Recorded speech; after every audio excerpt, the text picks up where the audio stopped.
kita nyari dulu nilai wajarnya, itu biasalah nanti pakai pendekatan pasar, kita comparable ya.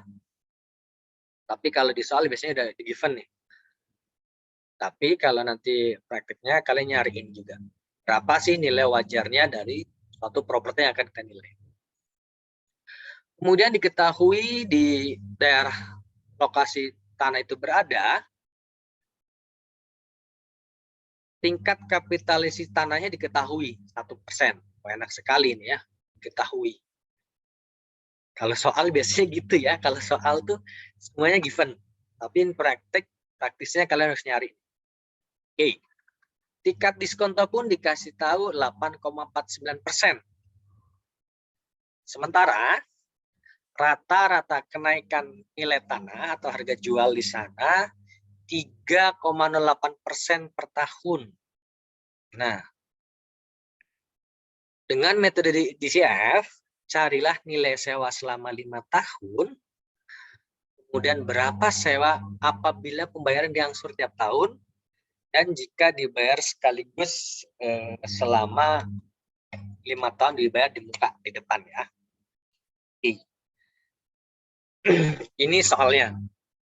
Kemarin sudah diminta sama sekretariat prodi untuk membuat soal untuk UAS.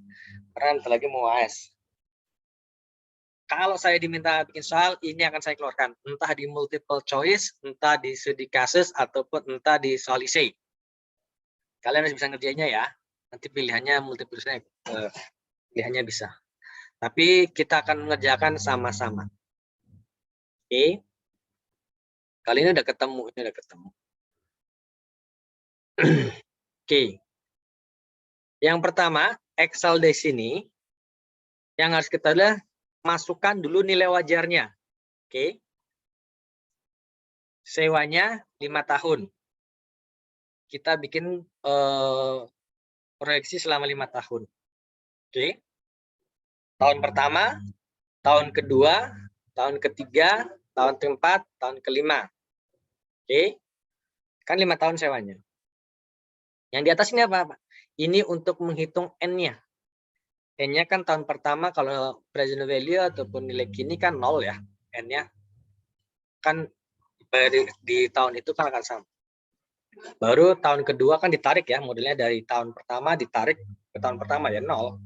Tahun kedua ditarik ke tahun pertama 1. Itu untuk N-nya. Kemudian ada terminal value. Oke. Kenapa Pak ada terminal value? Oke. Kan ini ya konsepnya, kalau pendekatan pendapatan dengan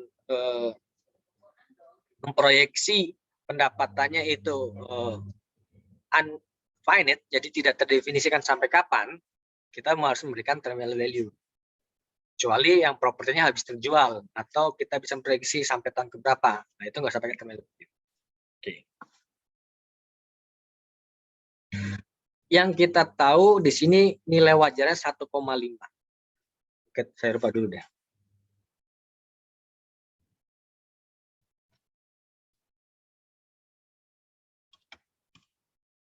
Oke.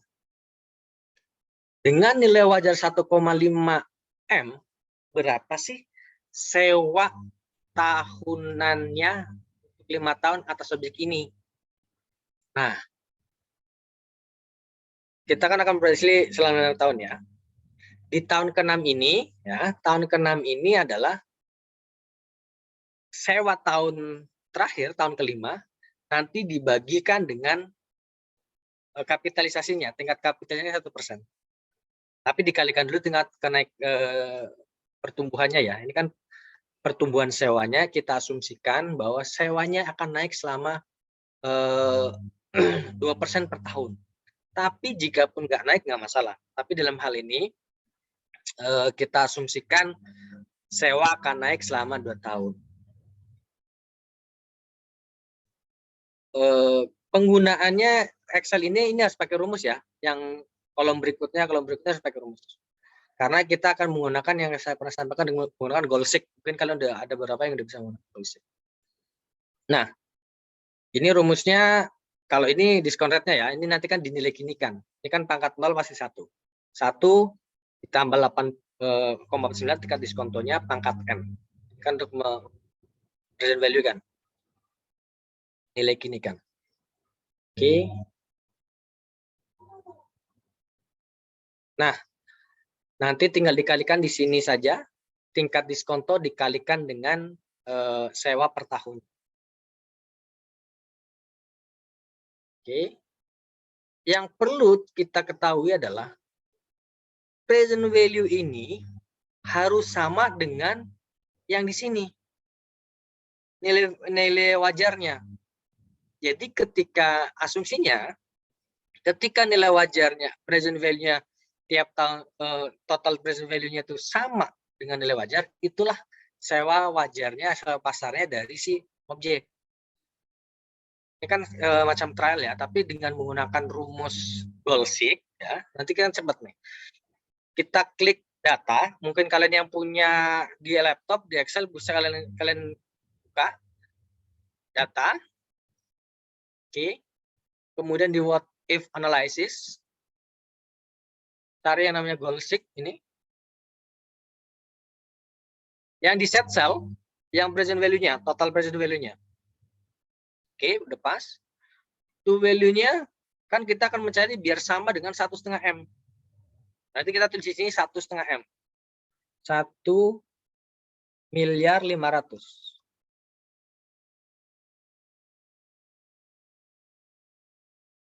Bentar nggak? Sedang nolnya berarti 1,500. 1, 2, 3, 4, 5, 6. Oke. By changing cell, yang dirubah adalah sel yang di tahun pertama saja. Di sini. Oke. Tahun pertama kita masukkan untuk changing cell-nya, langsung kita oke kan. Dia akan mencari sendiri. Akan menyedat. Ketemu di 1,5 M. Oke, ketemu ya. Tapi terminal value-nya harus dihitung juga. Karena present total present value-nya termasuk juga di terminal value-nya. Ya. Ini adalah sum total dari sewa selama 5 tahun dan penambahan dari terminal value-nya. Ini baru didapatkan, kan ada pertanyaannya, berapa sewanya jika dia dibayar tiap tahun? Diangsur tiap tahun ya.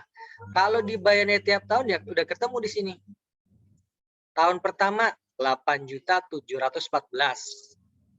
Tahun kedua 8.880, naik kan ya, dia naik. Tahun ketiga 9 juta, tahun keempat 94. Oke. Bagaimana jika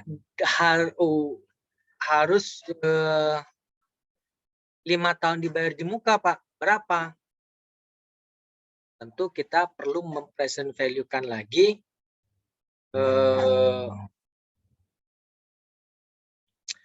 sewa per tahunnya. Nah, ini oke.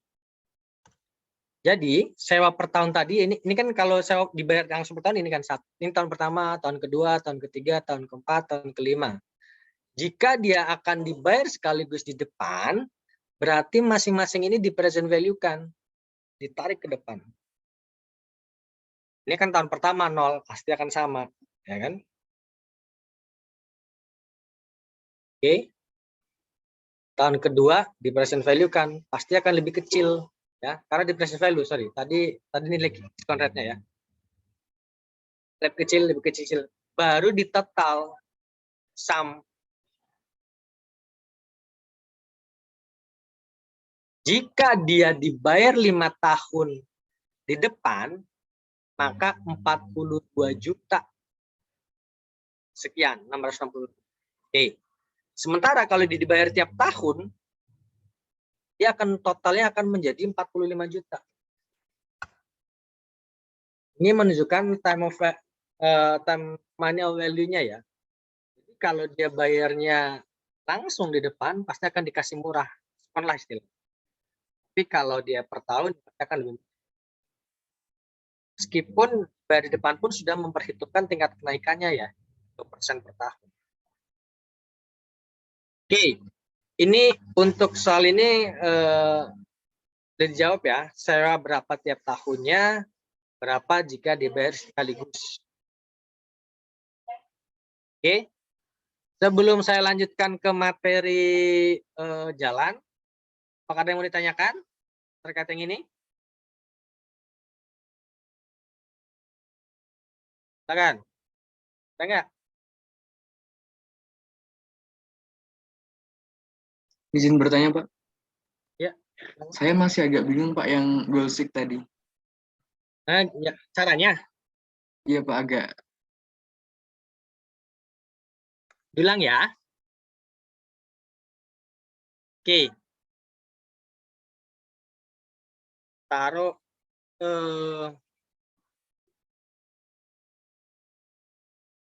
kan kita mau mencari angka nilai per tahun. Di sini bebas saja. Rp10 pun boleh. Oke. Yang penting udah jadi rumusnya dulu. Oke. Udah paham ya kalau itu ya, Fadli ya?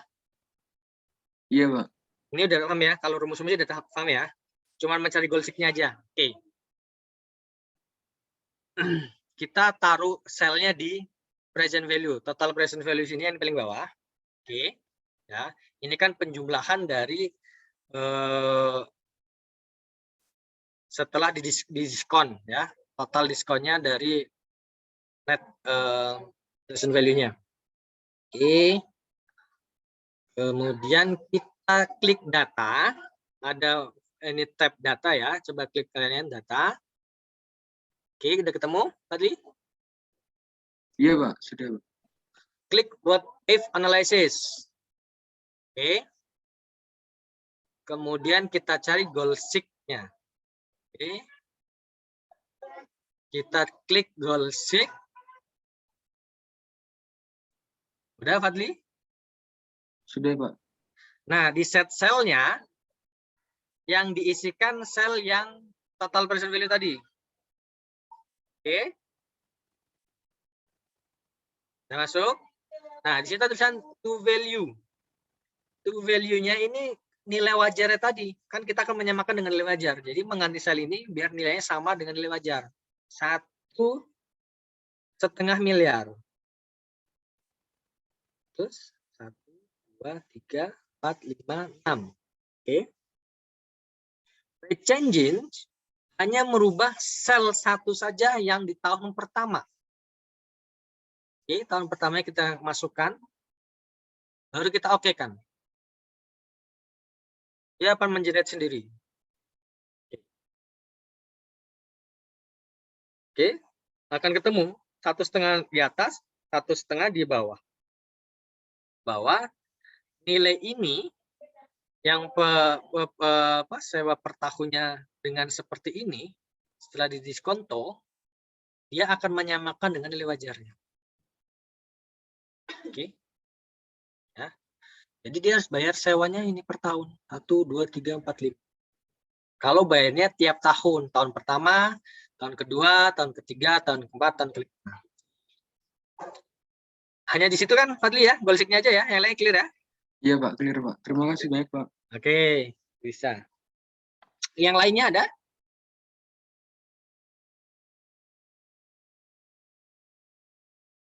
Oke, kalau nggak ada cukup ya. Mungkin nanti ini ada rekamannya pelan-pelan, nanti lihat rekamannya pelan-pelan. Baik.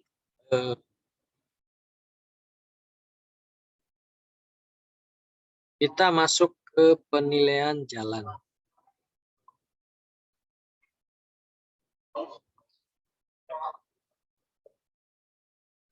Ternyata pertemuan penilaian jalan itu 2 pertemuan ya. Pertemuan 10 dan 11. Pertemuan 11 itu nanti kita coba mengestimasi dengan perhitungannya. Tapi sebelumnya kita untuk dasarnya dulu sebelum ke sana pengantarnya. Baik. Pak, kenapa sih DJKN melakukan penilaian jalan gitu kan? Jalan itu adalah jalan dalam hal ini adalah jalan yang merupakan barang milik negara. Ya. Jalan barang milik negara ini berarti pembangunannya dibiayai oleh APBN. Dalam hal ini Kementerian PUPR. Kementerian PUPR. Nah, sesuai PP-nya, peraturan pemerintahnya ini adalah sarana transportasi darat ya. Jelas lah, termasuk di atas permukaan yang dia permukaan tanah ataupun di bawah permukaan tanah serta di atas permukaan air kecuali jalan kereta api, jalan lori, dan jalan kabel. Ini kalau kereta api udah ada pengaturannya sendiri ya. Yang dalam pengaturan ini hanya jalan biasa. Nah, tetapi perlu kita ketahui bahwa jalan itu kewenangannya dibagi antara pemerintah pusat dan pemerintah daerah. Tidak semuanya dibangun oleh pemerintah pusat, dalam hal ini melalui APBN. Ada juga yang dibangun oleh pemerintah daerah, dalam ini dibiayai oleh APBD. Namanya jadi makanya terpisah, dia akan menjadi barang milik daerah. Ini kewenangannya diatur. Jalan nasional berarti jalan APBN. Itu yang menghubungkan titik-titik nasional lah. Misalnya jalan yang terkenal dulu itu jalannya Dendles ya, Anyar Panarukan. Itu pasti jalan nasional karena menghubungkan dua titik yang simpul-simpul dua daerah. Tetapi ada juga nanti jalan provinsi. Pembagiannya pun provinsi dan jalan kabupaten. Jadi pemerintah tingkat 1 dan pemerintah tingkat 2, nanti entah kabupaten, entah kota, mereka pun ada kewenangan jalannya. Jadi kalau suka ngelihat ini kenapa jalannya rusak terus, kewenangan siapa? Nah, dilihat ya, apakah itu kewenangannya APBN, BD, provinsi atau kabupaten. Yang pasti kalau yang BMN, yang pemerintah pusat udah masuk BMN, makanya kita melakukan penilaiannya, ya. Kita melakukan penilaiannya. Karena di neraca LKPP, laporan keuangan pusat, itu membagi aset tetap antara lain jalan, jaringan, jembatan, jalan irigasi jembatan, itu masuk akun tersendiri, udah akunnya. Makanya jangan kaget bahwa jalan itu, jalan nasional itu ada sertifikatnya sekarang. Jadi kalau kalian tahu kalau rumah kalian belum punya sertifikat, kalah sama jalan-jalan sih ada sertifikatnya sekarang. Disertifikatkan. Kenapa? Ya karena itu milik negara. Seperti itu. Tapi lihat lagi pembagiannya. Pokoknya kalau jalan pemerintah pusat, ya kita bisa di JKN, tugasnya JKN untuk melakukan penilaiannya, evaluasinya ya. Baik.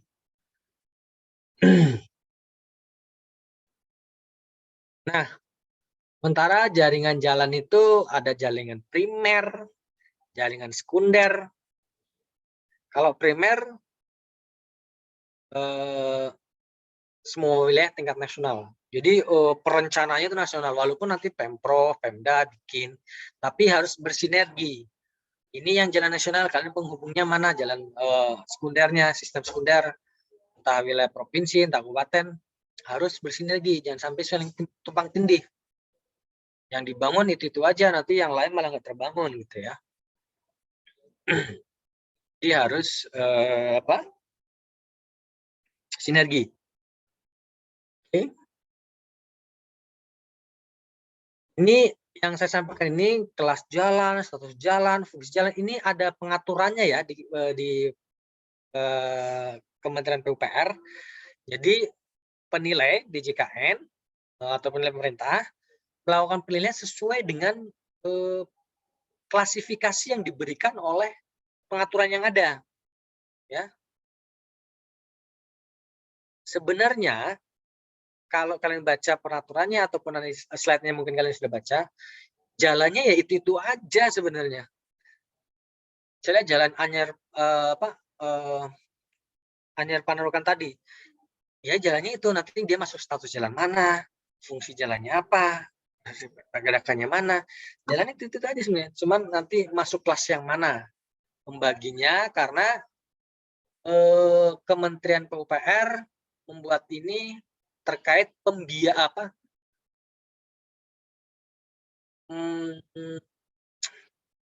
bill of quantity-nya, biaya pembangunannya dan perawatannya, berapa per meter perseginya, itu akan beda. Karena yang jelas memperhitungkan beban pergerakan yang ada di atasnya. Ya, pergerakan yang akan melewati di atasnya. Oke. Ini kan status jalan. Status jalannya jalan antar kota atau jalan kota. Jalan antar kota jelas. Jakarta Bogor, Jakarta Bandung, Jakarta Surabaya, itu antar kota ya. Kalau jalan kota, ya jalan-jalan di daerah aja. Jalan di kota Bogor, jalan di Jakarta, jalan di Medan, jalan di Surabaya, interkota di dalam kota saja. Oke. Oh ya, lupa saya. Khusus untuk di DKI Jakarta, walaupun itu jalan nasional, tapi untuk Provinsi DKI Jakarta, tanggung jawab jalan itu ada di Pemprov DKI. Oke. Tanggung jawab pengelolaannya, kewenangannya di Pemprov DKI. Kecuali nanti yang mungkin pemerintah pusat memiliki program nasional ya, PSN, strategis nasional, itu bisa. Tapi untuk seluruh jalan yang dia di Provinsi DKI Jakarta, itu kewenangannya di Pemprov. Makanya kalau ada apa-apa jalan di Jakarta, yang dikejar, yang diserang adalah gubernur Jakartanya. Oke. Nah, itu netizen. Oke. Khusus Jakarta ya, khusus Jakarta. Nah, ini status jalan, kan status jalan. Jadi jalan Anyer Panarukan tadi yang contohkan apa, Pak? Ya, itu jalan antar kota, karena dia menghubungkan 2 titik. Oke. Kemudian fungsi jalan. Fungsi jalan ada jalan arteri, jalan kolektor, jalan lokal. Ini penamaannya saja ya. Kalau arteri, jalan umum yang berfungsi melayani angkutan umpana dengan ciri perjalanan jarak jauh, kecepatan rata-rata tinggi, dan jumlah jalan yang masuk dibatasi secara daya guna. Nah, jalan kolektor, jalan umum yang berfungsi melayani angkutan pengumpul atau pembagi dengan ciri perjalanan jarak sedang, kecepatan rata-rata, dan jumlah jalan masuk dibatasi. Sementara jalan lokal jalan umum yang berfungsi melayani angkutan cepat, perjalanan jarak dekat, kecepatan rendah, dan jumlah masuk tidak dibatasi, termasuk jalan lingkungan, parkir, dan perkenalan. Oke. Ya. Jalan Anyer Panarukan, berarti dia fungsi jalannya secara fungsi masuk dalam jalan arteri. Nah, itu. Jalan yang di antara kota, Pak, yang di Bogor misalnya, yang di Bandung, Surabaya, itu mungkin jalan kolektor, karena dia hanya kan jaraknya sedang. Ya. Jalannya sama, tapi nanti secara fungsi dia masuk mana. Kalian jangan bingung maksud saya, karena istilah-istilahnya akan ada fungsi jalan kota, arteri, kolektor. Ya. Sebenarnya hanya pendefinisikan saja kelas jalannya. Oke. Kemudian berdasarkan pergerakannya, arteri primer, arteri sekunder, kolektor primer, kolektor sekunder. Arteri kan tadi yang antar kota ya, antar kota. Ini si Putih sama Fadli ngapain samaan dia? Oke, ketawa saya. Oke, ada hubungannya. Kan saya jadi ini hilang konsentrasinya. Oke, jalan arteri primer, arteri kolektor, ini sebenarnya sama saja. Hanya memperhitungkan pergerakannya. Perbedaannya hanya di mana gitu kan. Tapi jalannya itu aja. Berarti Pak, kalau jalan Anyer Panarukan, dia kecepatan paling 60 km per jam. Lebar badan jalan minimal 11 meter. Oke. Ingat, ketentuan di sini adalah ketentuan yang berdasarkan peraturan perundangan. Nanti kalau kalian misalnya lihat, Pak, itu nggak sesuai ini kok, jalan tetap jalan, Pak. Iya. Nanti kalian apa ngeliat lagi, itu kan misalnya jalan di jalannya ditanemin pisang Pak, gara-gara lubang nggak dibenerin sama Pemdanya, pasangin apa, kasih lele di ternak ya, itu mungkin ada jalan-jalan seperti itu ya. Ini secara peraturan harus memenuhi ini. Kenapa?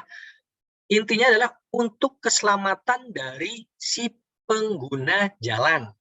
Itu paling utama. Safety first. Yang paling utama dari pengelolaan jalan adalah itu. Makanya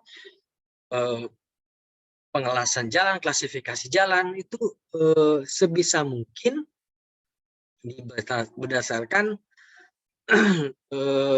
tingkat spesifik kendaraan yang akan melewatinya.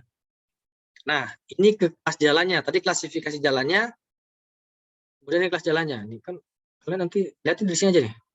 Fungsi jalan, source jalan, ini dia jalan ya.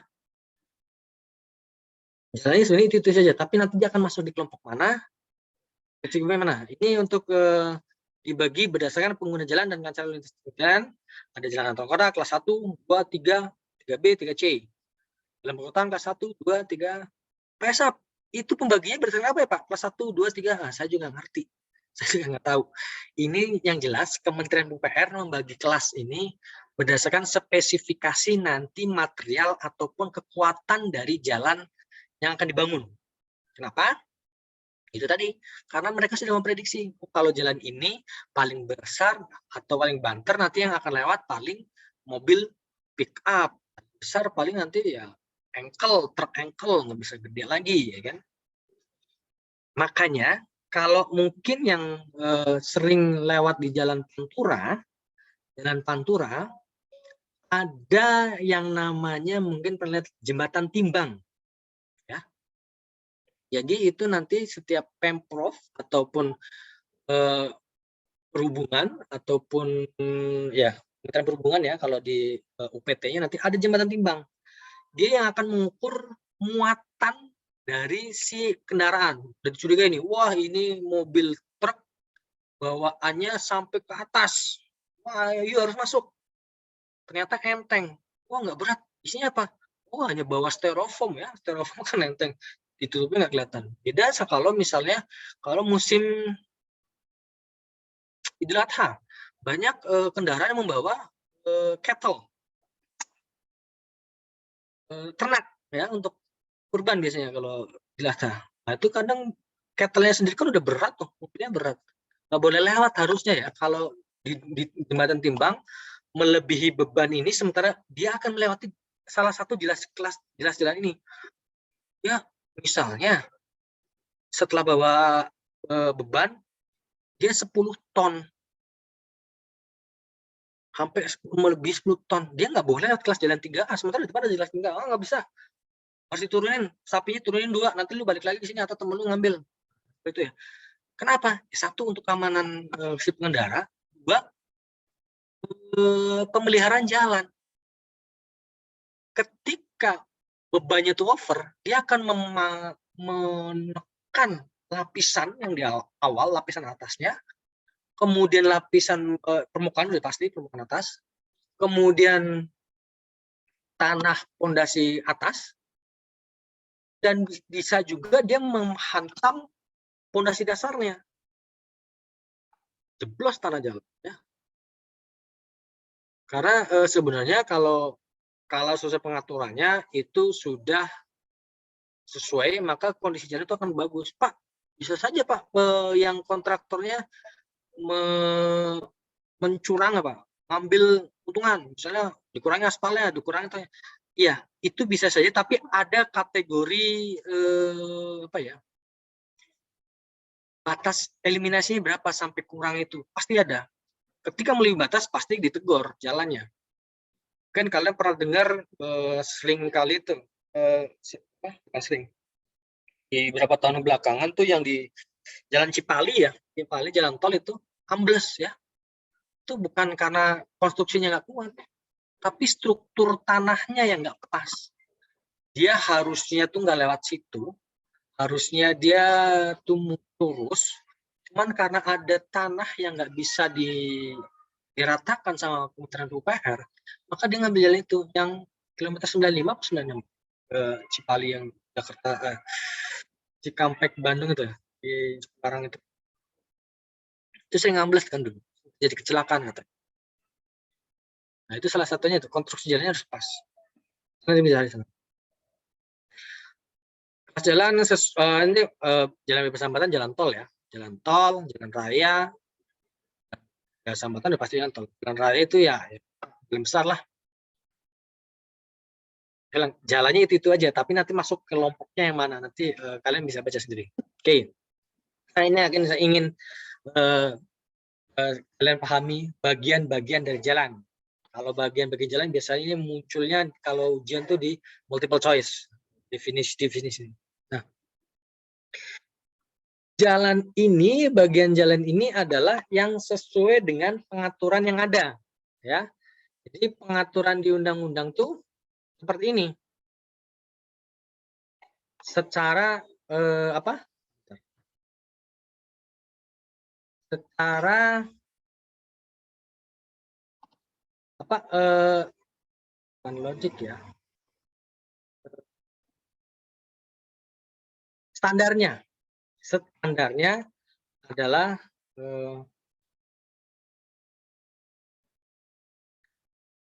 standarnya seperti ini. Pembagian bagian jalan. Ada yang namanya ruang manfaat jalan. Ruang manfaat jalan ini yang putih ini. Ini ruang manfaat jalan. Ada ruang milik jalan. Nah, ruang milik jalan di luarnya. Ini yang bagian di sini. Mana ini? Oke.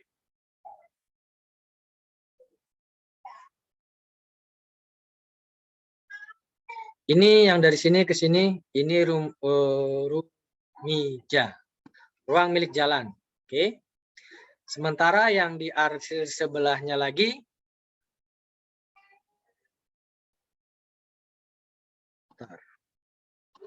yang kuning ini, yang di kiri dan kanan, ini ruang pengawas jalan. Sementara setelah itu baru ada bangunan ya. Oke, saya akan satu-satu menjelaskannya. Bagian utama dari jalan adalah di ruang manfaat jalannya, di mana transportasi itu bergerak ya. Ini ada bagian-bagiannya. A, jalur lalu lintasnya. Entah itu aspal, entah itu beton, entah itu paving block. Ya. Itu jalan yang dilewati oleh lalu lintas, entah mobil, entah sepeda motor, kereta, orang. Ya. Itu ada jalannya. Entah itu satu jalur atau dua. Ini contohnya 2 lajur ya. 2 lajur. Yang sebelah sini dan sebelah sini ada 2 lajur. Kemudian ada bahu jalan. Bahu jalan itu ada di ujungnya pinggir jalan. Kiri kanan itu ada bahu jalan. Fungsinya itu kalau kendaraan kita sedang terjadi bermasalah atau ada kepentingan sebentar mau nelpon, minggir ke bahu jalan. Ya. Atau ngecek, wah ini ada yang bunyi banyak di bahu jalan. Fungsinya itu fungsi utama. Tapi seringnya kalau kita lihat di jalan, bahu jalan kadang dipakai orang untuk menyalip ya, untuk mengambil orang take over dari kiri. Nah, itu bahaya sekali. Buru-buru sekali. Ada orang Sukabumi di sini ada. Kalau jalur Jakarta Bogor Sukabumi itu dia dulu kalau suka pakai L300 dia ngambil dari kiri terus tuh. Wah, cepat sampai sih. Ini semua ada jalan tol ya. Jalan Bogor Sukabumi sering sekali dia ngambil dari kiri. Atau kalau di Bogor itu jalurnya angkot itu. Orang ke kiri terus kapan lewatnya ya. Bau jalan. Kemudian ada C, saluran tepi. Saluran tepi ini sebenarnya saluran air harus ada. Kenapa? Jalan dibikin nggak rata, bukan maksudnya bukan lurus tegak lurus tapi miring agar airnya itu turun. Kenapa? Ketika air hujan dia ngalir ke bawah ke saluran tepinya, diselokannya, dibuang gasnya. Karena kalau aspal kelamaan terendam air dia terkikis habis. Beton pun demikian. Jadi biar airnya itu meresap mengalir ke kiri kanannya. Setelah saluran tepi baru ada namanya ambang pengaman. Ya, ambang pengaman itu kosong tuh, harus kosong, nggak ada rumah, nggak ada pohon, nggak ada tanaman, nggak ada. Biasanya tanah keras atau rumputan di situ. Tapi tanahnya keras juga. Sama gitu. Fungsi utamanya adalah untuk pengaman jalan, namanya ambang pengaman ya. Pengaman jalan. Misalnya, kalau kalian pernah baca berita, seringkali supir truknya tuh remnya blong. Nah, ketika rem blong dia harusnya buangnya ke kiri tuh, ke ruang pengaman. Jadi dia tidak mengganggu lalu lintas yang ada di bagian A, jalan utama ataupun di jalan, dia langsung buang ke kiri. Buang, nanti sampai di sana. Berhentilah dia di situ. Pengaman jalan. Atau kalau terjadi apa-apa, kecelakaan, orang tepatnya di pengaman jalan. Amit-amit ya, jangan sampai. Jadi itu sebenarnya fungsi utamanya. Fungsi utama jadi pengaman jalan. Nah, itu yang ada di ruang manfaat jalan. Ya. Kemudian yang rumija, ini ada tanah setelah ambang pengaman jalan. Itu biasanya tanah cadangan. Ya. Tapi harus ada. Cadangan siapa tahu jalannya itu akan dilebarkan.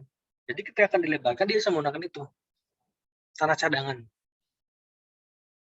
Nah, setelah tanah cadangan itu nanti ada ruang pengawasan jalan. Biasanya kontrol si entah Kementerian PU, PPR, entah perhubungan, dia jalannya di atas.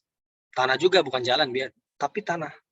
Baru nanti ada bangunan. Ini kan garis sempatan jalan nih. Biasanya ngukurnya di jalan sih sebenarnya. Tapi harusnya ngukurnya dari ruang milik jalannya. Nah, ini yang sesuai peraturan perundangannya harus seperti ini jalan. Secara standarnya, idealnya.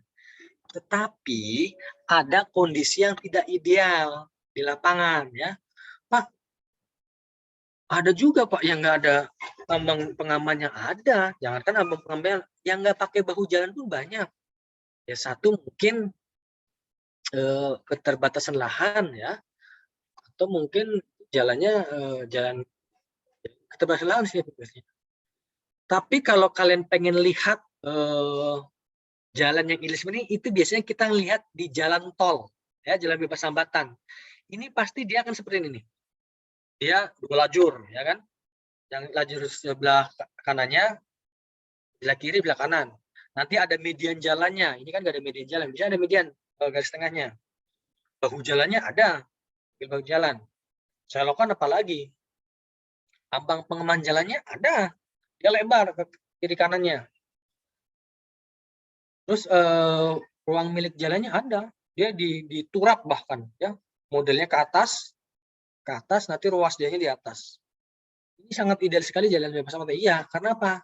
Jalan bebas hambatan, orang nyebrang nggak boleh. Karena kecepatannya pasti sangat tinggi. Minimum dia 60 km per jam, atau dia minimum jalan 60 km per jam. Kurang dari 60 km, 60 km aja kita diklakson dari belakang, dipindin. Keong lu lambat. Nah, karena memang jalan bebas hambatan ini kencang. Jadi paling safety paling ideal itu.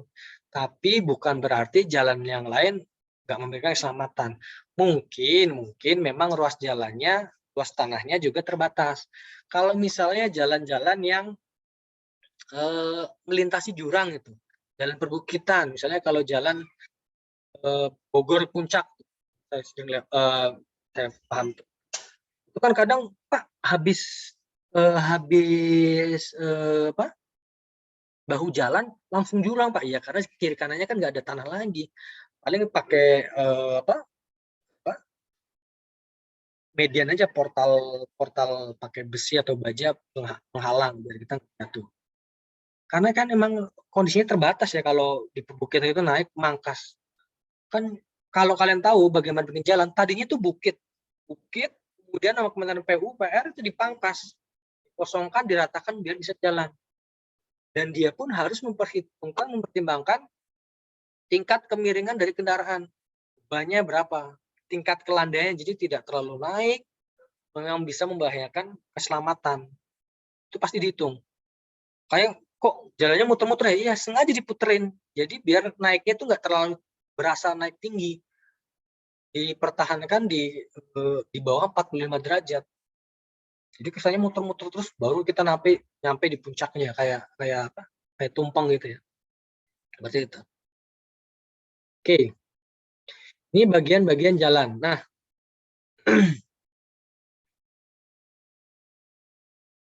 tapi ini jarang sekali kita ngeliat yang kondisi seperti ini kalau ya. Bahkan di pinggir jalan sini banyak kan kita nemui warung ya, warung kopi ataupun sekarang tuh yang rame yang di pangkalan itu dipakai untuk apa? Ojek online tuh. Online biasanya memang kalau di situ karena ada warung kopinya juga gitu. Itu harusnya nggak boleh tuh karena akan membahayakan si pengguna jalan. Nah, biasanya di sini nggak ada trotoar ya. Kalaupun nanti ada trotoar, dia nanti tepatnya di sini di ambang pengaman ya. Setelah ambang pengaman biasanya langsung trotoar difungsikan sebagai trotoar. Biasanya seperti itu untuk pengguna jalan. Oke.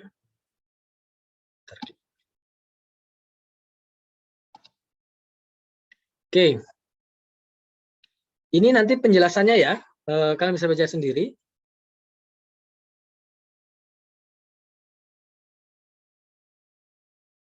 Oh, hai.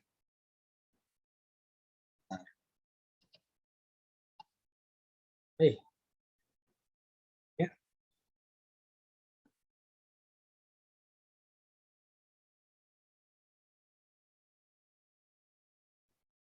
Oke. Oh, kok berhenti?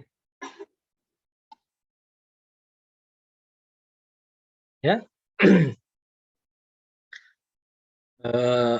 Penjelasannya nanti ada di bawah. Ini ruang manfaat jalan tadi saya jelaskan.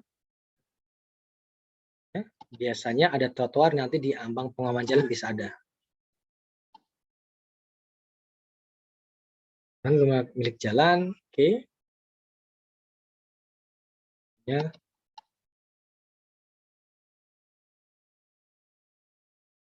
Nah, sebelum kita nanti perhitungan jalan, sebenarnya ini materi yang nanti siang.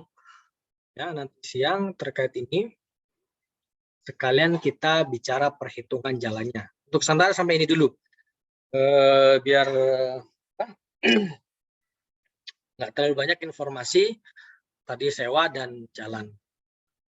Nanti perhitungannya bareng sajalah nanti sama kelas yang 507 ya, atau nanti sendiri. Bentar, sambil saya isi portal. Mungkin ada yang mau ditanyakan? Silakan. Pak, saya izin bertanya, Pak. Silakan. Kalau misalkan jalur sepeda itu masuknya di bagian mana ya, Pak? Nah, jalur sepeda ya. Jalur sepeda itu masuk mana, Pak? Oke. Itu sebenarnya kan karena apa ya? Kebijakan sebenarnya. Kebijakan dari pemerintah. Nah, pemerintah akan seperti apa kebijakannya?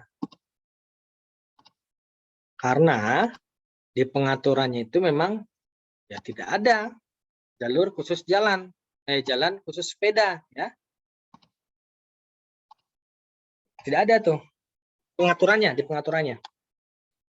Akan beda jika misalnya kita bicara di tempat saya sekolah di Belanda.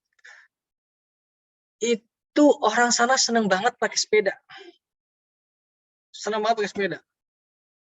Satu, sehat, nggak ada polusi, murah. Tapi mahal juga sepeda di sana. Saya beli sepeda bekas saja 125 euro ya. Nah, tapi itu transportasinya didukung oleh pemerintahnya. Nah, ini kebijakan pemerintah di kita kan belum mendukung untuk itu. Lagian Pak, di Indonesia naik sepeda, panas-panas, keringetan Pak, aduh. Masa saya mau kuliah masuk keringetan, nyampe kiri kanan bau badan Pak, nanti gimana ya sebelah? Wah, ngapain kuliah bau keringetan enggak? Bang gitu ya. Tapi emang kebijakannya belum didukung nih. Tapi kalau kebijakannya ada, misalnya Pemprov DKI sudah bikin jalur, kok dimarahin? Ya nggak boleh marah, itu kewenangan di Pemprov DKI. Mereka memfasilitasi para pengguna sepeda. Tempatnya di kiri, ruas kiri ya, kalau Sudirman Tamrin itu di kiri kanan ada jalur sepeda. Karena dari awal Republik kita ini nggak pernah memikirkan jalur sepeda. Nah, itu kan pengaturan kebijakan berubah nih ya di sepeda. Apalagi kalau kalian di Jakarta nih, jalan nyempit sekarang Jakarta. Orang nggak nyaman naik mobil. Lebar trotoarnya, saya seneng lihat Jakarta. Kenapa? Trotoarnya lebar, bagus-bagus. Jadi saya seneng jalan. Ngeliatin, wah enak nih, trotoarnya lebar. Yang bagi pengendara ya sempit-sempit. Tapi saya seneng kenapa? Satu, kita budayakan nanti transportasi umum. Bahan bakar fosil itu semakin langka dan semakin mahal. Kalau kita nggak mikir sampai kini, 20 tahun lagi itu udah berapa, itu ada ratusan ribu kali ya. Nah, kebijakannya belum ada. Jadi untuk pengaturan sepeda, pengaturan itu belum ada. Itu nanti tergantung pengelolaannya. Si pengelola yang berwenang. Misalnya di Jakarta ya Pemprov DKI ya. Kenapa marah? Ya itu kewenangan Pemprov DKI kok. Gitu loh. Di Bogor juga udah gitu ini, wali kota Bima Arya udah bikin jalur sepeda, bagus sih, saya senang, saya kan suka sepeda. Cuman masih terbatas di tempat tertentu. Jadi kalau pengaturannya tergantung Nabi siapa yang nanya ya? Sepeda, saya nggak lihat. Saya, Pak. Oh, Fadli. Fadli kan Jakarta kan? Bukan, Pak. Mana namanya? Saya Kediri, Pak. Oh, Kediri. Mau Kediri kamu naik sepeda mending pakai sepeda motor ya kan? Karena di Indonesia itu lebih enak pakai kendaraan motor gitu daripada pakai sepeda. Kan orang mikir gitu, wah sepeda capek. Dulu zaman saya kuliah di Jogja itu masih banyak penitipan sepeda. Tahun 97, 98. Jadi penitipan sepeda ramai sekali. Sekarang nggak ada. Mana ada anak Jogja di sini? Anak Jogja ada? Ada, Pak. Hari di mana Jogjamu? Saya Bantul, Pak. Oh, Bantul. Aku juga di Bantul dulu. Jadi kalau di lampu merah di kabupaten itu ada lampu merah tuh, Koperasi Abadi, ada warung. Saya nitipin sepeda di situ. Saya ke Jogjanya pakai bus dari Jebugan ke kabupaten, saya naik sepeda. Baru dari kabupaten saya naik bus. Kau tahu Jebugan kan? Batunya mana? Mana tadi siapa? Perbatasan saya, Pak, tapi, Pak. Mana? Perbatasan sama Kulon Progo saya, Pak. Tapi tahu aja bukan. Oh, Bantulnya sana ya, Bantul ini apa? Sana. Ya. Mana tuh? Serandaan, Pak, kalau tahu, Pak. Serandaan. Rame itu sekarang pantainya ya. Ya, Pak. Jalur N kalau Koperasi Abadi, nggak tahu sekarang Koperasi Abadi masih ada nggak ya, Pak? Dulu busnya itu tuh. Masih, Pak, tapi jarang sekarang bisnya. Oh iya, orang udah pakai motor semua ya, banyak kan. Udah nggak pakai sepeda lagi masalahnya. Udah panas makanya Bantul. Oke, jadi jalur sepeda itu Badli. Oke, ada lagi yang mau ditanyakan? Izin, Pak, terkait yang tadi, Pak. Berarti jalur sepeda itu kalau di Indonesia itu motong dari badan jalan ya, Pak? Iya. Bagiannya. Motongnya dari mana gambarnya tadi? Memotong bagian jalan yang ada existing. Ini mana?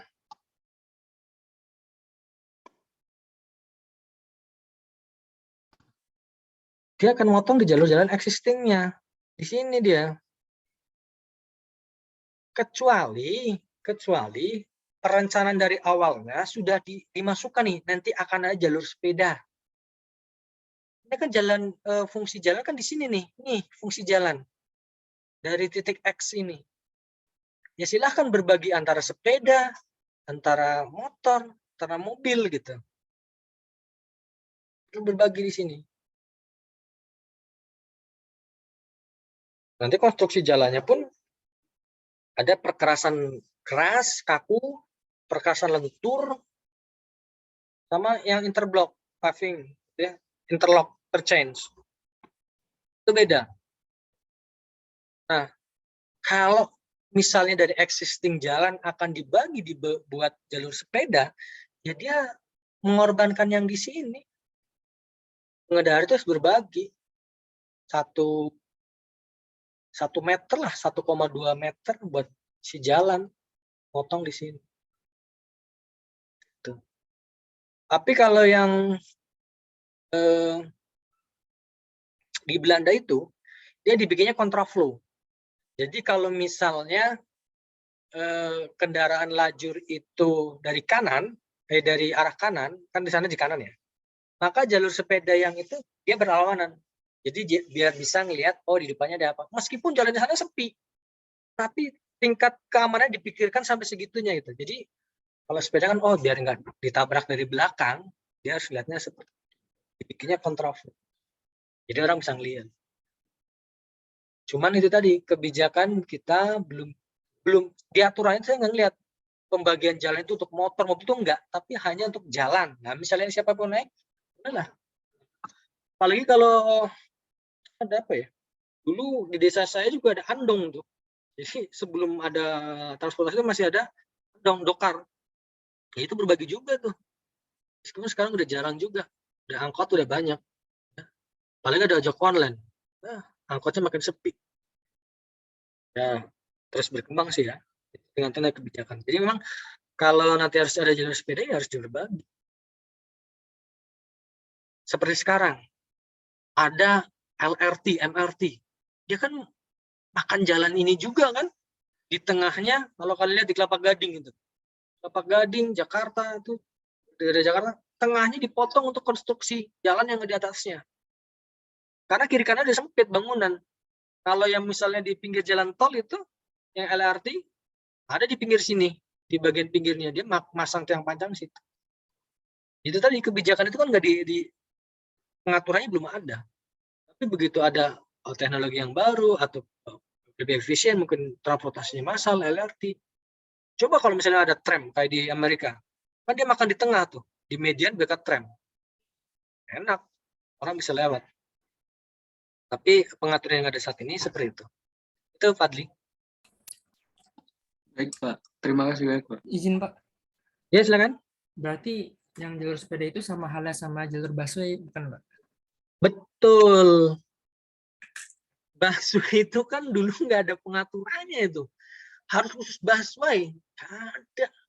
Tapi kebijakan pemerintah Provinsi DKI ingin menata sistem transportasinya. Ya, ingat sekali saya dulu waktu zamannya Gubernur Sutioso. Beliau melakukan studi banding di Kolombia. Dan itu berhasil. Dan di Jakarta lumayan berhasil. Kenapa? Harus didukung oleh masyarakatnya sadar menggunakan transportasi massal. Kalau nggak seperti itu, Jakarta makin macet. Apalagi sekarang ada LGCC, low cost green car. Orang punya 10 juta, 15 juta bisa DP mobil. Makin penuh jalan. Makanya pengaturannya ada ganjil genap, ya kan? Yang ganjil genap nggak boleh masuk. Pada tanggal genap, tanggal ganjil harus disesuaikan. Ada pembatasan 3-in-1. Kenapa? Sebenarnya untuk membatasi jalan biar nggak terlalu padat di Jakarta. Mungkin kalian ada pernah yang liburan ke Thailand, ke Bangkok, itu lebih parah lagi bang Jakarta macetnya. Lebih parah. Di sana pun masih ada yang kayak kalau di Jakarta itu apa namanya? Demonya si dulu itu masih ada di sana. Di asapnya lebih tebal lagi di Bangkok. Nah itu kebijakannya makanya busway itu nggak ada. Tapi lagi karena kewenangannya di Pemprov DKI, dia pengen menata sistem transportasinya, dibikinnya jalur busway. Makanya itu peraturan daerah yang mengeluarkan itu. Kan bisa bikin busway, ya kenapa? Ya karena itu kewenangan jalannya punya si Pemprov. Sampai kalau pagi itu ada petugasnya loh, jalur busway itu. Jadi nggak boleh masuk. Kalau masuk kena bisa tilang 1.500.000 oleh polisi. Karena pengaturannya seperti itu. Sama. Jalur busway sama jalur sepeda itu sama. Jadi karena belum terdesain dari awal, sementara kebijakan itu muncul di belakangan, ya terpaksa menggunakan sarana yang ada saat ini. Tuh. Siapa tadi? Bagus ya? Rojak? Iya Pak, oke baik. Makasih Pak. Ya. Ada lagi? Lain?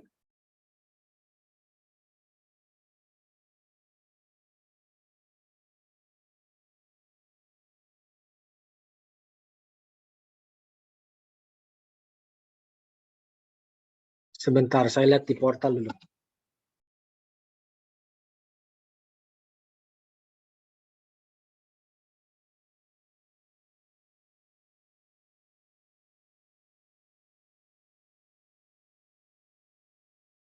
Oh ya.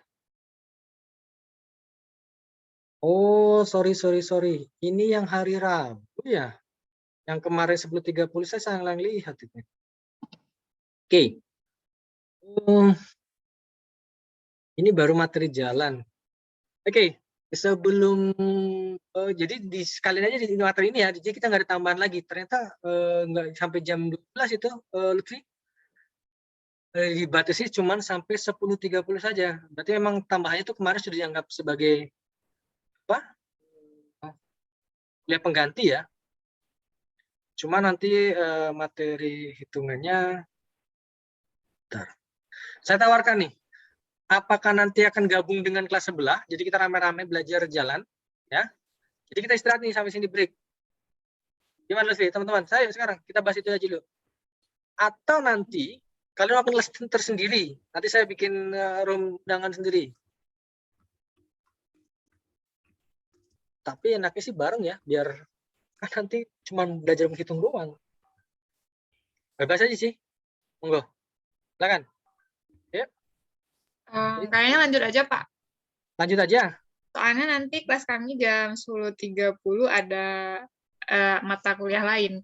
Oh, iya ya, saya baru tahu. Sebentar, kalau gitu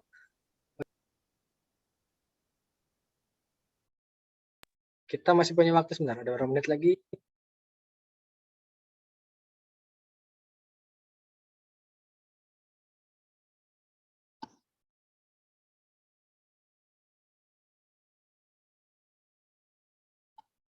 Oke, masih ada waktu setengah jam lagi. Tapi ini kita break dulu ya, sekitar 5 menit.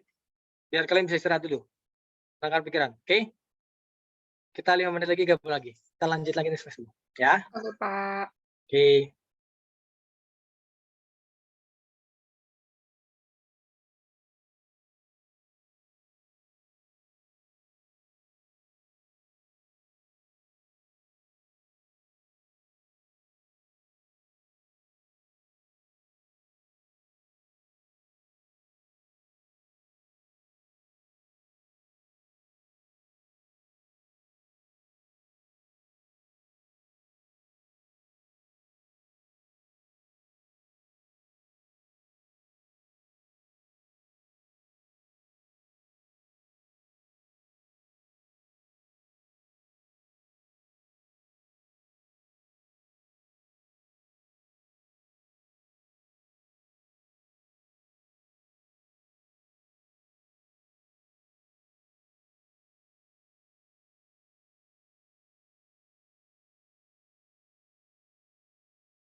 Oke, baik. Cukup ya. Kita coba masih ada waktu sekitar 25 menit lagi. Kita bahas sebentar deh bagaimana melakukan penilaiannya. Nanti kalau nggak sempat di pertemuan ini, nanti saya akan share Excel-nya, bagaimana menghitung penilaian jalannya. Tapi ini saya akan sampaikan konsepnya dulu saja. Nanti kalian bisa belajar dari Excel-nya yang akan coba saya berikan nanti. Oke, kita lihat dulu. Ini sebenarnya saya belum share ke kalian juga ya, cap jalan ini. Jadi di DJKN kami menggunakan daftar komponen penilaian jalan. Ya. Ini kebetulan yang tahun 2014, waktu itu untuk LKPP masih digunakan. Akan sedang lagi dirubah ini sebenarnya, karena angka-angkanya saya dirubah. Abaikan itu dulu. Jadi gini, jalan itu dinilai ya tanahnya, tanah dasarnya, tanah jalannya, juga perkerasannya. Nah, yang daftar komponen penilaian jalan ini adalah komponen perkerasannya. Kalau jalannya kalian udah pernah menghitung, belajar menggunakan metode pendekatan pasar dengan metodenya across the fence ya, ATF. Itu sama. Kan jalannya koridor tuh, untuk koridor. Nanti berapa panjang jalannya, misalnya jalannya Jalan Raya Anyar Panarukan, total luasnya 72.000 meter persegi atau 100 meter, sekitar 1.000 meter persegi. Tinggal dikalikan per meter persegi tanahnya berapa, ketemu tanahnya, baru tanahnya. Oke, taruh di atas. Setelah itu kita menghitung perkerasannya. Jalan Anyar Panarukan itu jelas jalan antar kota. Ya, kita ngelihat di daftar komponen ini ada jalan antar kota dan jalan perkotaan. Jalan Anyar Panarukan berarti jalan antar kota. Fungsinya dia sebagai jalan arteri, jelas. Dia menghubungkan antar kota. Fungsinya arteri. Sumbungnya Pak, muatannya jelas. Dia lebih dari 10 ton karena jalan raya besar. Berarti kita milih kelas jalan 1, jalan antar kota, kelas 1, ya, arteri, muatan sumber terberat. Berarti kita cuma lihat ini saja nih. Nah, yang dihitung adalah tanah komponen tanah dasar, komponen pondasi, komponen lapisan permukaan, dan nanti komponen pelengkapnya. Apakah ada kenstin, pengecatan marka, pasangan turap, ada atau enggak. Ya. Itu komponen pelengkapnya, fasilitasnya. Nah, komponen tanah dasar itu dibagi 3. Kondisinya baik, sedang, jelek. Kita lihat. Berarti kalau kondisi tanah lokasi sekitar datar, tanahnya asli padat, berarti kondisinya baik. Ya. Tapi tanahnya miring, Pak. Memerlukan pengurukan untuk penggalian. Tanahnya kurang stabil, sedang. Lokasinya tergenang area rawa, sawah. Memerlukan pemindahan tanah luar, tanah tidak stabil, berarti tanahnya jelek. Pak Esap, lah kalau jalannya udah jadi, kita ngeliatnya dari mana Pak? Lihat tanah kiri kanannya. Ya. Kalau tanah kiri, oh udah rata, udah stabil, ya berarti pasti komponen tanah saja baik. Itu udah di maintain sama orang PUPR, sediamennya yang nggak baik. Tapi mungkin kan tanah miring masih ada ya, jalannya miring. Nah, tanahnya sedang Pak, bisa jadi. Tanahnya yang jalannya yang di pinggir jurang-jurang itu kan, nah tanahnya sedang. Kondisinya ya, lihat kiri kanannya, bagaimana bisa menentukan kondisi baik, sedang atau jelek. Kemudian lapisan pondasi bawahnya, pondasi ada 2, pondasi bawah dan pondasi atas. Bisa saja pondasi atasnya itu pondasi bawahnya tidak ada. Kalau tanahnya udah baik, udah keras, biasanya nggak pakai pondasi bawah, langsung pondasi atas, langsung permukaan. Tapi nanti dilihat lagi datanya seperti apa. Nah, kalau komponen pondasi bawah baik, sedang, jeleknya dari mana Pak? Nah, keterangannya ada di sini. Sebentar. Ini. umumnya tidak retak, hanya deformasi pada jalur roda, sangat baik. Terlihat hanya retak halus, sedang, jelek. Ini kok ada baik sekali, padahal di sini cuma ada baik, sedang, jelek ya. Berarti kalau baik sekali masuk dalam kondisi baik. Itu nanti karakteristiknya. Tinggal masukin angkanya. Kemudian, nah ini permukaannya tadi saya bilang, permukaannya lentur, aspal, atau kaku, beton. Atau interblok. Oh, interblok lokal ini. Kalau artinya nggak mungkin lokal, nggak mungkin interblok. Ya. Ini kan paving ya, nggak kuat dia sumbunya. Nah, Pak, bagaimana kalau campuran ada di beton kemudian di aspal? Ya kita hitung dua. Betonnya dihitung, aspalnya hitung. Pengalinya apa, Pak? Pengalinya luas. Luasan volumenya. Panjang kali lebar. Berapa panjang jalannya, berapa lebar jalannya. Itulah luasannya. Tinggal dikalikan masing-masing ini komponen tanah dasarnya, dihitung. Komponen lapisnya dihitung. Nanti dijumlahkan. Ketemu. Ditambahkan dengan komponennya. Misalnya ada Kenstin-nya. Ya. Ada marka jalan. Kalian tahu marka jalan? Pengecetan itu loh. Yang cat warna putih di tengah itu juga bisa dihitung. Pak, ada Pak markanya. Hitung. Berapa luasannya. Ada Kenstin-nya enggak? Yang di pinggir jalan itu. Yang kayak apa? Curb. Yang di pinggir trotoar. Kalau ada dihitung. Kalau enggak ada ya enggak usah.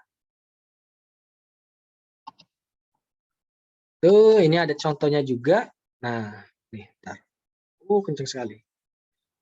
Jadi nanti nilai nilai perkerasan itu didapat dari tanah dasar nilai berapa, permukaan berapa, ditambah komponen pelengkap dijumlahkan. Nah, karena di daftar komponen pilihan jalan ini menggunakan standar biayanya Jakarta, Provinsi DKI Jakarta, nanti kalau ada di daerah lain, dia harus dikalikan dengan koefisien daerahnya. Berapa? Temu, baru dikalikan. Misalnya ada di Sumatera Utara ya, tinggal kalikan saja koefisien daerahnya berapa. Ini ada di sini koefisien tabel daerahnya. Nah, Aceh, Sumatera Utara 0,1 sampai 20 km dari ibu kota. Berarti kalau kota Medan ya masih 1,19. Tapi misalnya kalau di Sumatera Utaranya di Padang Sidempuan, itu udah lebih 100 km ya, 1,26 seperti itu. Kali-kalikan saja nanti ketemu. Oke, ini nanti saya share dan kalau bisa nanti kalau ada saya juga share Excel-nya. Karena waktunya saya baru ingat pas baru lihat ternyata ada seperti ini ya. Oke.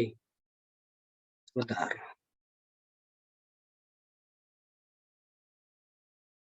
Ini contohnya perhitungan, kita lihat perhitungan aja.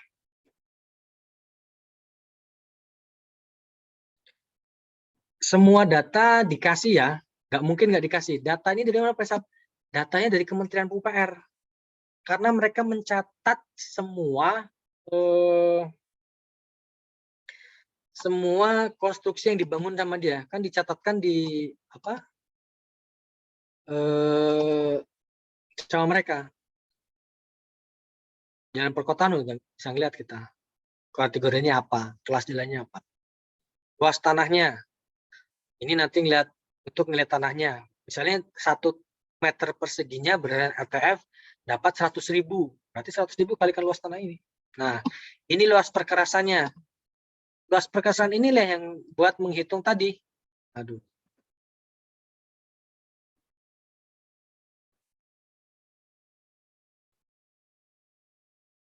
Buat menghitung yang lapisan tanah dasar, lapisan fondasi atas, fondasi bawah, sama lapisan perkerasannya.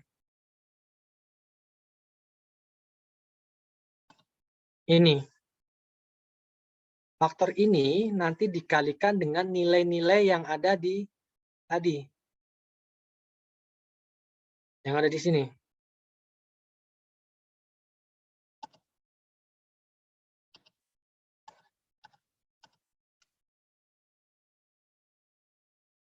Nah, di sini. Misalnya tadi komponen tanah dasarnya baik. Luasan tadi yang 7.000 itu dikalikan 59. Lapisan pondasi bawahnya sedang dikalikan 130. Itu ya. Nanti ketemu totalnya, di total. Tapi tunggu, kan kita menggunakan pendekatan biaya. Ada penyusutannya, ya. Penyusutannya berdasarkan umur ekonomisnya. Dia dibangun tahun berapa, jalannya, penilaiannya tahun berapa. Jadi umur ekonomisnya ketemu tuh. Umur ekonomisnya ketemu, nanti tinggal dicari penyusutannya per masing-masing komponen. Nah, inilah pusat permukaannya, ini penyusutannya berapa. Kemudian ada juga penyusutan dari Keras aja ya.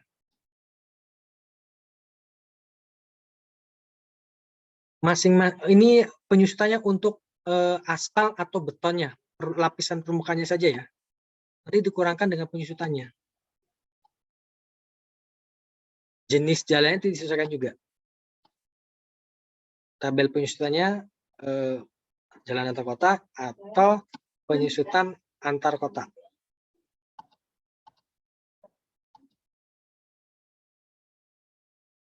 Oke.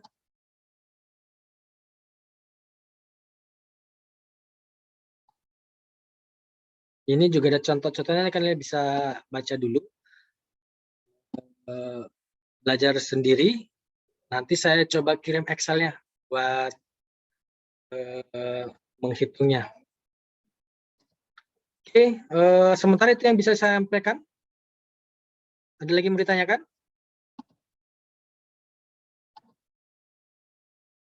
Izin bertanya lagi Pak. Sekitar 10 menit, ya silakan. Nah, terkait untuk penilaian tanah untuk jalannya ini, apakah menggunakan teknik yang sebelum UTS kemarin Pak, yang tanah koridor? Gimana? Pakai apa, Fadli? Yang apa ya metodenya? Yang pokoknya yang penilaian tanah koridor itu ya Pak, kalau penilaian tanahnya. Oke, kalau nilai tanahnya, ya menggunakan across the fence. Ingat ya, cari data tanah di sekitarnya, di sekitar jalan. Jalannya berapa kilometer, nanti kita disegmenkan dengan kiri kanannya. Oh, ini segmennya di sini residensial, berarti nilai tanahnya akan residensial. Setelah residensial komersial. Cuman ingat, kalau cross the fence kan penyesuaiannya, adjustment-nya kan hanya 4 ya kalau nggak salah. Dokumen kasih apa itu? Baca lagi. Hanya itu saja. Nanti ketemu per meter perseginya dikalikan. Sama, misalnya kilometer 1, kilometer 2 sampai 2 kilometer, kiri kanannya residensial, nilai per meternya 100.000. Kilometer 2 sampai kilometer 7 itu komersial, nilai per meternya 300.000. Dijumlahkan nanti sampai berapa kilometer, in total nilai tanahnya dapat, nanti dijumlahkan dengan perhitungan yang perkesan tadi, Fadli. Itu. Ya, benar menggunakan yang metodenya yang buat nilai tanah koridor, cross defense. Baik Pak, terima kasih Pak. Ada lagi yang lain?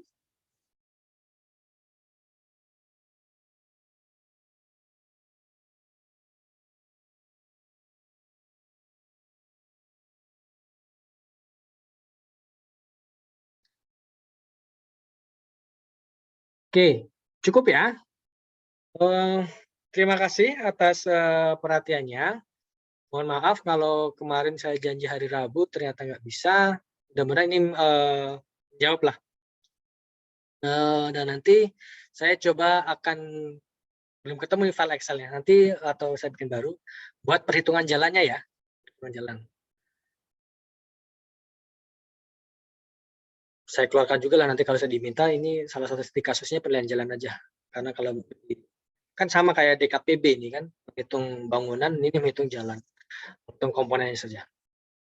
Baik, terima kasih. Saya Pak, izin Pak. Iya, silakan. Berarti nanti Excel-nya kalau udah dibuat Bapak bikin yang cross defense baru dibagiin ya Pak? Iya. Oke Pak. Makasih Pak. Sepertinya ada file Excel-nya, cuma belum ketemu saya nyimpennya di hard disk yang mana ya. Karena ini cukup lumayan lama 2014. Baik Pak, makasih Pak. Oke, Aziz. Oke, makasih. Makasih ya. Saya pamit. Selamat pagi. Pagi Pak, terima kasih. Selamat pagi Pak. Pagi, Terima Pak. kasih, Pak. Terima kasih. Terima kasih Pak, terima kasih Pak. Terima kasih Pak. Terima kasih, Pak. Bentar, ini beneran ini udahan. Kok Anda nggak speak up? Bingung. Tadi aku Nonton pikir record kelas udah. apa aku ada yang Tanya aja lu. kelewat. Habis ini ada kelas lagi enggak? Kelas tambah lagi enggak? Gak usah, kita udah dikasih Excel kan nanti. Loh, aku kira kalian pada diem kan. Loh, ini beneran ini enggak? Pak, aku ada yang kelewat barusan. Pokoknya bilang tentang apa tuh, nanti dikasih bahannya gitu. Pada aku tanya, Assalamualaikum, Pak. Sebenarnya dari awal juga bapaknya nggak inget kelasnya double sih hari ini. Iya, bapaknya nggak tahu nggak sih? Udah aku ingetin dari kemarin loh. Kemarin udah aku ingetin. Berarti kita sampai jam 1 ini ya? Harusnya kemarin tuh di chatnya gini, Vi, pas kita kelasnya dari jam 7 sampai jam 10. Terus bapaknya Udah. bilang, enggak bentar. Terus pas bapaknya bilang, iya, kamu jawabin lagi, jam 7 ya, Pak, gitu. Yo, Bukan 7.30. Masih di record ini. nah loh.